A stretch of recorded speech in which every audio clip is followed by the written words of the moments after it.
Would you believe it? There you go, we're talking about it, and there's another hat trick.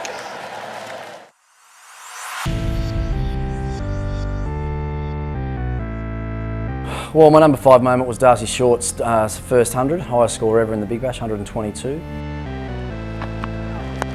goes the leg side. Has he got it all? Enough of it, you better believe it. It is brought up his first 100 with a magnificent 6.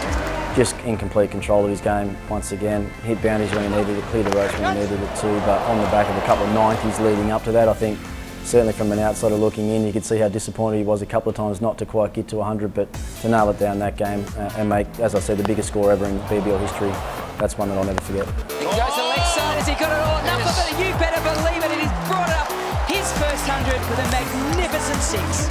My 4th top moment was JOFRA Archer, caught and bowled up at the Gabba. Catch that, he has! Would you believe it? It was Ben Cutting launched into a full one that we know how hard Ben Cutting hits the ball, and JOFRA Archer's in his follow through and sticks up his right hand over his right shoulder and plucks it as nonchalantly as you could ever imagine. Quite typical really of a West Indian in the field, just to take it as comfortably as he did and just sort of raise his eyebrows and say, you know, what's the big deal? Catch that, he has! Would you believe it? When you see how hard these modern players hit the ball back, to be able to stick out one hand like that and pull off that catch is something pretty special. Catch that, he has! Would you believe it? Not allowed. My number 3 moment was Andrew Tye's hat trick. It's pretty hard to go past a hat trick in any form of the game, but Andrew Tye did it against the Sixers at the SCG. Sky, there's a shout of catch it, 2 fielders merging on it, comfortably taken. Well, it's tied to O'Keefe because they cross, trouble. It's in the air, taken. You know, we've seen a few hat tricks through the Big Bash now, but you know, in what's predominantly a batsman's game, to see a bowler come in and have an impact on a game like that is something that needs to be recognised, so he slots in at number 3. Oh,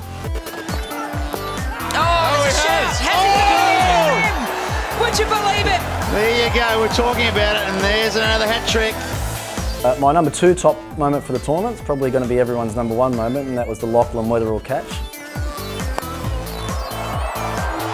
It's a high ball, man deep on the rope, it's not an easy catch! Oh, he does everything he can in front! Oh! The best catch you'll ever see! Benny Lachlan! Classic piece of cricket, one that had every fan, I think, and every commentator, and probably every player that was involved in that game and watching on TV just in awe of how skillful that piece of work was. So one piece of fielding that I'll never forget, and I'm sure anyone that was watching the game will never forget it either.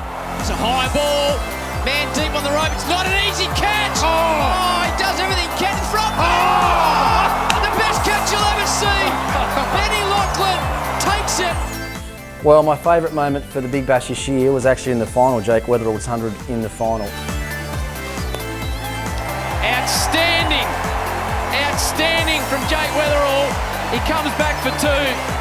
The 18th Big Bash 100, but the first in a final. You able to stand up under pressure when your team needs you the most. You know, to make that big 100 like he did in the final, you know, says something extra special about him, but also probably more about the environment of the Adelaide strikers, how they stuck with him through thick and thin early on. He repaid them when it mattered in the final. So it went a long way to securing the Big Bash title for the Adelaide strikers, so well done to Jake Weatherald.